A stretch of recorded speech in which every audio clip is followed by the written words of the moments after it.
العلاقات السوية فيها خناق عادي وفيها مشاكل عادي. عندك الرسول صلى الله عليه وسلم وزوجاته كان بينهم مشاكل. انت ما سمعتش عن حديث طلاق الرسول صلى الله عليه وسلم لنسائه؟ ايه ده؟ هو الرسول صلى الله عليه وسلم طلق نسائه؟ هنعرف ان شاء الله الكلام ده في اخر الفيديو. الحديث ده بيحكيه سيدنا عمر بن الخطاب رضي الله عنه، وبيبدأه بيقول: كنا معشر قريش قوما نغلب نساءنا، فلما قدمنا على إخواننا الأنصار إذا هم قوم تغلبهم نساؤهم. يعني إيه نغلب نساءنا؟ يعني الكلمة اللي نقولها ما تتردش، مفيش واحدة تراجعني في الكلام. فالكلام ده كان في مكة. لما راحوا المدينة لقوا أن نساء الأنصار بترد وبتقاوح وبتجادل لما يكون الكلام مش عاجبها. سيدنا عمر بيحكي وبيقول: فصخبت علي امرأتي ذات يوم فراجعتني، فكرهت أن تراجعني، ما عجبنيش الكلام فاستغربت. قالت: أو في هذا أنت يا ابن الخطاب؟ لما تكره أن أراجعك وزوجات الرسول صلى الله عليه وسلم يهجرنه الليل حتى الصباح؟ ده الرسول زوجاته بيتخانقوا معاه، بيردوا عليه، وكمان بيخصموه لحد الصبح، فأنت مش عاجبك إن أنا برد عليك؟ فطبعا سيدنا عمر اتصدم واتلهى على اللي يخصه، اللي هي السيدة حفصة. فأول حاجة قال: أو تفعل حفصة ذلك؟ خابت وخسرت. طبعا الأب يهمه بنته، فخد بعضه جري، قام لبس هدومه وطلع على ستنا حفصة. وقبل ما يروح لستنا حفصة عدى على السيدة عائشة، استأذن عليها ودخل سألها: أو تهجر إحداكن الرسول صلى الله عليه وسلم حتى الصباح يا بنت الصديق؟ فالسيدة عائشة ردت عليه بما معناه يعني خليك في اللي يخصك، تقصد طبعا السيدة حفصة. سيدنا عمر سابها وراح فعلا للسيدة حفصة ودخل عليها وسألها: أو تهجر إحداكن الرسول صلى الله عليه وسلم حتى الصباح؟ قالت: نعم. فسألها باستغراب: ما معناه؟ أو تأمنين أن يغضب الله لغضب رسوله؟ أنتوا مش بتعاملوا مع زوج عادي، ده الرسول صلى الله عليه وسلم، فأنت مش خايفة أن الرسول لو غضب عليك ربنا يغضب عليك الغضب الرسول؟ وبدأ ينصحها نصيحة الأب لبنته. قعد يقول لها: أي بنيتي، لا تطلبي من الرسول صلى الله عليه وسلم ولا تستكثري، وسليني ما بدا لك. اللي انت عايزاه واللي انت شايفاه مقصر فيه في بيته اطلبيه مني انا وانا هعمله لك، ولكن لا تستكثري على رسول الله صلى الله عليه وسلم. وبعدين نبهها النقطة، قال لها: ولا يغرنك أن كانت جارتك، يقصد السيدة عائشة، أوضأ عند رسول الله صلى الله عليه وسلم وأحب إليه منك. يعني أنت ما تتغرش إنه بيعمل خاطر للسيدة عائشة فأنت تدلع عليه زي ما هي بتدلع عليه.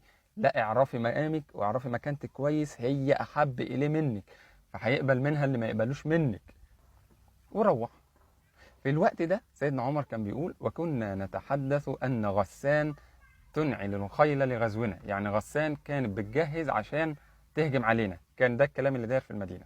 ففي يوم جاله واحد صاحبه وقعد يخبط عليه ان في مصيبه حصلت، ففتحوا له. قال: اتم هو؟ قالوا: نعم. يعني عمر موجود؟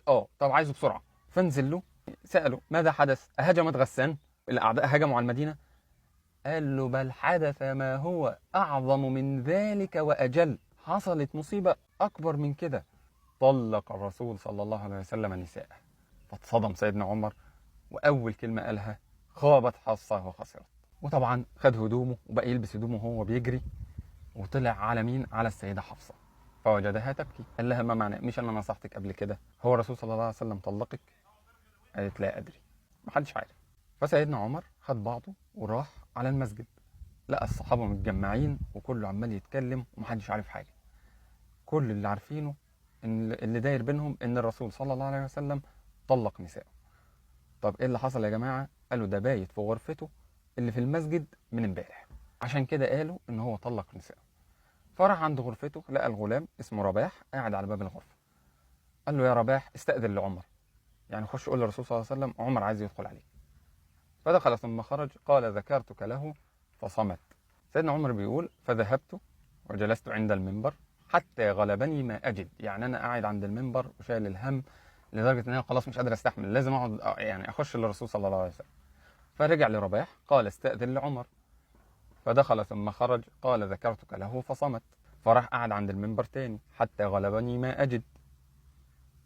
فرجعت لرباح فقلت: استأذن لعمر. فدخل ثم خرج. قال: ذكرتك له فصمت. فسيدنا عمر بيقول فهممت بالانصراف فناداني رباح وقال أذن لك الرسول صلى الله عليه وسلم. دخل سيدنا عمر لقى الرسول صلى الله عليه وسلم قاعد ومهموم ومتضايق. فسيدنا عمر أول سؤال سأله يا رسول الله أطلقت نساءك؟ فقال لا. سيدنا عمر حس براحة نفسية كده إن النساء ما اتطلقوش، فقعد. فشايف الرسول صلى الله عليه وسلم متضايق، فعايز يخفف عنه شوية، فعايز يبدأ الكلام، فجرب كده وراح قايل له الكلمة دي. قال له يا رسول الله لو رأيتنا معشر قريش قوما نغلب نساءنا، فلما قدمنا على إخواننا الأنصار إذا هم قوم تغلبهم نساؤهم. فالرسول صلى الله عليه وسلم تبسم ابتسامة خفيفة. فسيدنا عمر عرف إن هو إيه يعني، بدأ يخش للرسول صلى الله عليه وسلم، فراح مزود.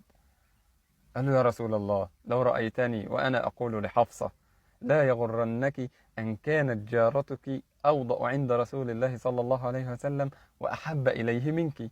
الرسول صلى الله عليه وسلم ابتسم وكأن الكلام عجبه، وسيدنا عمر أرى دفع عينيه، ارتاح سيدنا عمر وبدأ يقعد ويتكلم مع الرسول صلى الله عليه وسلم. الرسول صلى الله عليه وسلم كان مضطجع كده، فكان مضطجع على حصير، فالحصير أثر في جنبه. انتوا عارفين لما الواحد يسند على حاجة فترة طويلة بتعلم في الجنب.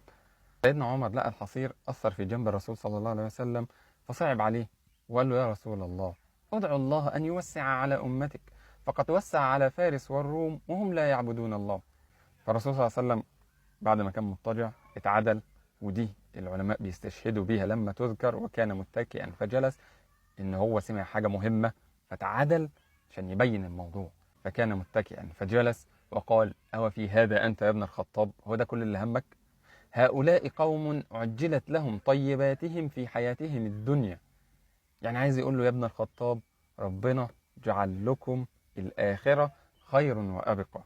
بعد كده نزلت آيات التخيير، إن الرسول صلى الله عليه وسلم يخير زوجاته ما بين الطلاق ويروحوا يشوفوا حالهم ويشوفوا الحياة الدنيا ومتاع الحياة الدنيا اللي كان بسببه معظم المشاكل، أو إن هم يصبروا مع الرسول صلى الله عليه وسلم ولهم الجنة. وطبعا كلهم اختاروا الرسول صلى الله عليه وسلم والجنة.